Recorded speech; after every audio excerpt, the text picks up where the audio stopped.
77वें स्वतंत्रता दिवस की ढेर सारी बधाइयाँ एवं शुभकामनाएं। स्वतंत्रता दिवस के दिन प्रधानमंत्री लाल किले की प्राचीर से ध्वजारोहण करते हैं। तो प्रश्न ये उठता है कि लाल किले की प्राचीर से ही क्यों ध्वजारोहण किया जाता है, किसी अन्य स्थान से क्यों नहीं किया जाता है।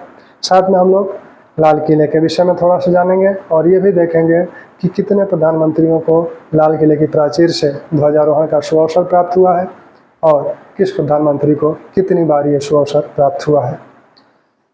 लाल किला का निर्माण शाहजहां, मुगल बादशाह शाहजहां ने करवाया।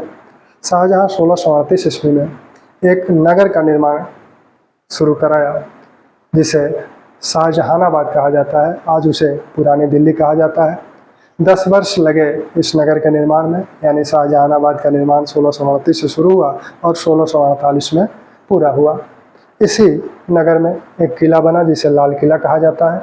दरअसल इस किला का नाम किला-ए मुबारक था, लेकिन इसके निर्माण में लाल पत्थरों का प्रयोग हुआ है, इसलिए इसकी जो प्राचीरें हैं लाल पत्थर से बनी हुई हैं, इसलिए इसे हम लाल किला कहते हैं।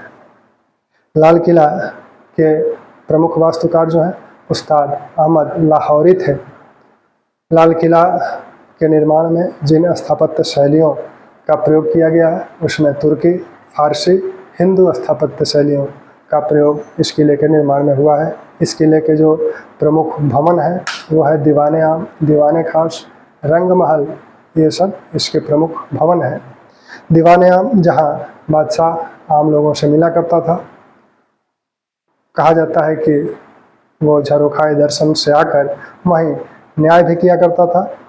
दीवाने खास में वह अपने विशिष्ट मंत्रियों से मिला करता था, उनसे गुफ्तगू किया करता था और इसी दीवाने आम में ही शाहजहां का तख्ते ताउश सिंहासन भी रखा हुआ था। दिल्ली के इस लाल किले के 2 दरवाजे थे, एक पश्चिम दिशा में, एक दक्षिण दिशा में। पश्चिम दिशा में जो दरवाज़ा था उसे लाहौरी दरवाज़ा कहा जाता था। उसके आगे चांदनी चौक का निर्माण कहा जाता है कि जहांआरा के प्रेरणा से उसका निर्माण किया गया था और दक्षिणी जो दरवाज़ा था उसे दिल्ली दरवाज़ा कहा जाता है। लाल किला में शाहजहां ने शाहजहानाबाद को अपनी राजधानी बनाया। लाल किला में वो रहता था। उसके बाद से जितने भी मुगल शासक हुए उन सब की राजधानी यही दिल्ली है। दरअसल मुगल वंश के जो संस्थापक बाबर हैं उन्होंने भी अपनी राजधानी दिल्ली ही बनाया था, लेकिन अकबर अपनी राजधानी को आगरा और फतेहपुर सिकरी स्थानांतरित कर दिया था, लेकिन फिर शाहजहां ने इसे 1648 में अपनी राजधानी बनाया था। तब से यह निरंतर मुगल बादशाहों की राजधानी रही। 1857 के विद्रोह के समय जो विद्रोही सैनिक थे वो मेरठ से, जैसा कि माना जाता है कि 1857 विद्रोह का प्रारंभ मेरठ से हुआ, तो मेरठ से वो सैनिक सीधे दिल्ली गए। दिल्ली वो मुगल बादशाह को अपना बादशाह मान रहे हैं और कह रहे हैं कि आप विद्रोह का नेतृत्व कीजिए। हालांकि उस समय मुगल बादशाह की शक्ति क्षीण हो चुकी थी, वह एक तरह से ब्रिटिश कंपनी का पेंशनर था, लेकिन फिर भी लोगों के दिलो दिमाग में वो अभी भी बादशाह है, तो सैनिक भी उसे अपना बादशाह माने और उसे नेतृत्व करने को कहें। दरअसल जो लाल किला है, जो दिल्ली है, वो भारत के सत्ता का प्रतीक माना जाता था। उस समय ब्रिटिश कंपनी की राजधानी दिल्ली नहीं थी, कलकत्ता थी। बाद में ब्रिटिश कंपनी ने दिल्ली के महत्व को समझा, ब्रिटिश सरकार ने दिल्ली के महत्व को समझा और कई दिल्ली दरबार हुए, जैसे 1877 में दिल्ली दरबार हुए जिसमें वायसराय या गवर्नर जनरल विभिन्न रियासतों के राजाओं से मिला करता था। ठीक, अंततः 1911 ईस्वी में दिल्ली को राजधानी बनाने की घोषणा कर दी गई। 1857 विद्रोह में बहादुर शाह जफर पराजित हुए, उन्हें रंगून निर्वासित कर दिया गया और लाल किला पर ब्रिटिश कंपनी का अधिकार हो गया। ब्रिटिश कंपनी ने इसे सैनिक छावनी के रूप में प्रयोग किया। हालांकि एक बार ब्रिटिश कंपनी ने यह सोचा कि इस किले को ही ध्वस्त कर दिया जाए, क्योंकि ये मुगल बादशाहों का प्रतीक चिन्ह है, ये मुगल बादशाहों की शक्ति का प्रतीक है, इसलिए इसे ध्वस्त कर दिया जाए। लेकिन यह विचार त्याग दिया गया, उसके बाहर की कुछ बिल्डिंगों को ध्वस्त किया गया, उसे छोड़ दिया गया, लेकिन उसकी जो आंतरिक साजो सज्जा थी उसको नुकसान पहुंचाया गया और उसे सैनिक छावनी के रूप में तब्दील कर दिया गया। जब भारत स्वतंत्र हुआ 1947 में, तब भारत सरकार के अधीन लाल किला आया। फिर भारतीय सैनिक उसमें रहने लगे, भारतीय सैनिकों की छावनी के रूप में वो कार्य करने लगा। लेकिन बाद में उसके सांस्कृतिक महत्व को समझा गया, उसके राष्ट्रीय महत्व की विरासत घोषित किया गया और 2003 में सेना ने उसे सांस्कृतिक विभाग को सौंप दिया। 2007 में यूनेस्को ने विश्व विरासत में उसे शामिल कर लिया। तो ये लाल किला की कहानी है। अब लाल किला से ही ध्वजारोहण क्यों किया जाता है? एक तो 1857 की घटना, जिसे कि प्रथम स्वतंत्रता संग्राम कहा जाता है। भारत में 1857 की क्रांति को प्रथम स्वतंत्रता संग्राम कहा जाता है। तो प्रथम स्वतंत्रता संग्राम की शुरुआत या नेतृत्व उसी लाल किले के बादशाह ने किया। लोगों के दिलो दिमाग में मुगल बादशाह अभी भी रचा बसा था, उसे वो अपना बादशाह मानते थे और वो लाल किला उस बादशाह की शक्ति का प्रतीक चिन्ह था। दूसरी बात, 1945 में नवंबर में आज़ाद हिंद फौज के सैनिकों पर एक मुकदमा शुरू हुआ और वह मुकदमा उसी लाल किला में शुरू किया गया था। कांग्रेस ने आज़ाद हिंद फौज के जो 3 अधिकारी थे, major Sehgal, captain colonel Prem Sahgal, colonel Dhillon और मेजर शाहनवाज हुसैन, इन तीनों लोगों के विरुद्ध उसी लाल किले में मुकदमा शुरू हुआ। कांग्रेस ने इनके बचाव के लिए आज़ाद हिंद फौज बचाव समिति का गठन किया और उसका नेतृत्व भूलाभाई देसाई कर रहे थे। सप्रू, भूलाभाई देसाई, जवाहरलाल नेहरू, इन लोगों ने इन अधिकारियों की पैरवी की। जवाहरलाल नेहरू ने भी वकील के रूप में वहाँ उपस्थित हुए। तो वो हमारी सांस्कृतिक विरासत का एक प्रतीक चिन्ह सदैव से बना रहा था और हमारी जो संप्रभुता है, हमारी जो शासन है, हमारी जो शक्ति है, उसका प्रतीक लाल किला सदैव से माना जाता रहा है। इसलिए लाल किला वही पंडित नेहरू ने ध्वजारोहण के लिए उपयुक्त स्थान माना, ठीक, क्योंकि वो हमारी संप्रभुता, हमारे शासन प्रणाली का एक प्रतीक चिन्ह था, ठीक। 15 अगस्त 1947 को भारत आज़ाद हुआ।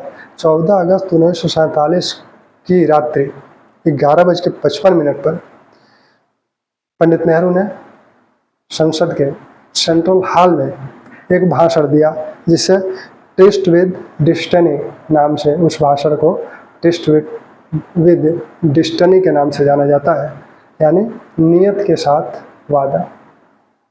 नियत के साथ हमने जो वादा किया था, उन्होंने कहा कि वर्षों पहले हमने नियत के साथ एक वादा किया था, वो आज पूरा हो रहा है। हमें बहुत कुछ करना है। हम एक पुराने युग से निकलकर नए युग में जा रहे हैं। जब पूरी दुनिया सो रही होगी, तब हम अपनी जीवन और स्वतंत्रता को लेकर जग रहे होंगे। भारत जो वर्षों से दमित किया जा रहा था, वह अब अपनी अभिव्यक्ति के लिए स्वतंत्र हो रहा है। तो उस भाषण, लगभग 5 मिनट का वो भाषण था। उसके बाद सुचेता कृपलानी ने सारे जहां से अच्छा हिंदुस्तान हमारा गाया, इकबाल ने जो लिखा था, और फिर वंदे मातरम का गान किया गया।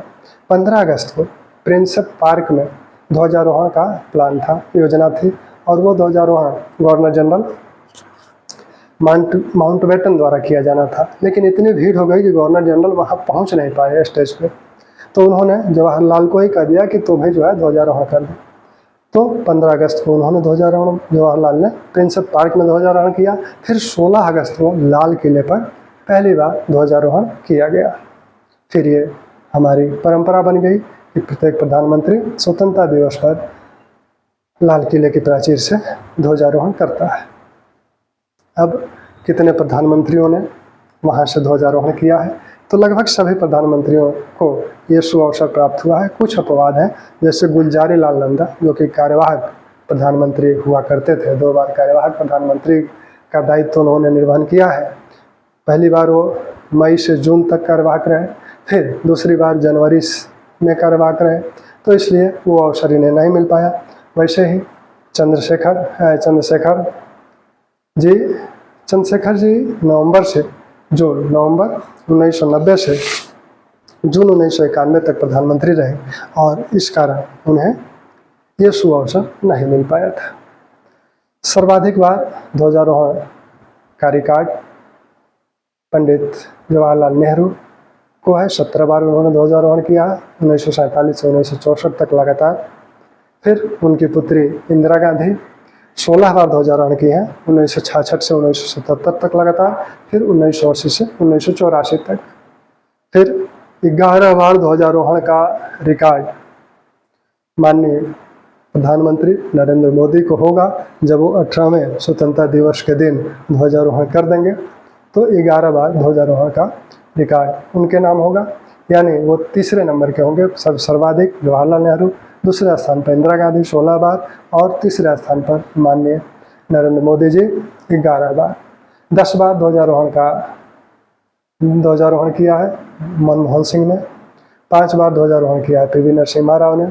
अटल बिहारी वाजपेयी 6 बार ध्वजारोहण किए हैं। दरअसल एक जो सरकार उनकी पहली सरकार बनी थी वह सिर्फ 16 दिन की सरकार थी, उसमें ध्वजारोहण का अवसर उन्हें नहीं मिल पाया था। फिर दोबारा जो 13 महीने की सरकार थी और जो फिर 5 वर्ष की पूरी सरकार थी, इसमें इन दोनों सरकारों में उन्हें ध्वजारोहण का अवसर मिला था, इसलिए 6 बार ध्वजारोहण वो किए हैं। इसी प्रकार बीपी सिंह को 1 बार ध्वजारोहण का अवसर मिला, चरण सिंह को 1 बार अवसर मिला, देवगौड़ा को 1 बार अवसर मिला, गुजराल साहब को 1 बार अवसर मिला। इस प्रकार इन प्रधानमंत्रियों को ये अवसर मिला है। जिन्हें अवसर नहीं मिला है वो गुलजारीलाल नंदा है और माननीय चंद्रशेखर जी। ठीक, इस बार स्वतंत्रता दिवस के अवसर पर माननीय प्रधानमंत्री ने जिन लोगों को आमंत्रित किया है उसमें से जो हमारी एथलेटिक टीम है, ओलंपिक एथलेटिक टीम, उस टीम को आमंत्रित किया गया है स्वतंत्रता दिवस पर। और युवा, गरीब, महिला और किसानों को आमंत्रित किया गया है। साथ में नीति आयोग से संबंधित लोगों को, खेल से संबंधित लोगों को, स्वास्थ्य सेवाओं से संबंधित लोगों को, इन लोगों को भी आमंत्रित किया गया है। प्रधानमंत्री पहले जब पहुंचते हैं तो उन्हें गार्ड ऑफ ऑनर दिया जाता है, वो तीनों सेनाओं के सेनाध्यक्षों से परिचय प्राप्त करते हैं। उसके बाद वो ध्वजारोहण करते हैं, फिर अपना भाषण देते हैं, उसके बाद राष्ट्रगान होता है और फिर प्रधानमंत्री वहाँ से प्रस्थान करते हैं एनसीसी कैडेटों के साथ।